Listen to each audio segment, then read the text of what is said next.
રાજકોટ એસીબીની એક સફળ કાર્યવાહી સામે આવી છે। રાજકોટ એસીબીએ 3 કર્મચારીઓને પકડી પાડ્યા છે। જ્યારે આ કર્મચારીઓ લાંચ લેતા હતા અને આ લાંચ લેતાની સાથે જ 3 કર્મચારીઓને એસીબી દ્વારા સફળ કામગીરીથી પકડી પાડવામાં આવ્યા છે। આપને જણાવી દઈએ કે રાજકોટ શહેરમાં લાંચ રિશ્વત બ્યુરો દ્વારા છટકું ગોઠવીને 3 સરકારી બાબુઓને પકડી લેવામાં આવ્યા છે।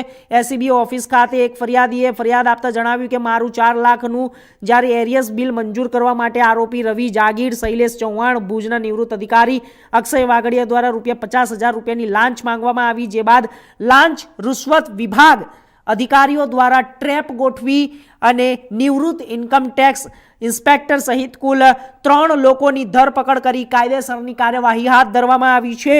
અત્રે ઉલ્લેખનીય છે કે નિવૃત્તના 2 વર્ષ બાદ પણ ભુજ ખાતે શૈલેષ ચૌહાણ નામના ઝોનલ એકાઉન્ટ ઓફિસનો વહીવટ કરતો હોવાનું તપાસમાં આવ્યું છે।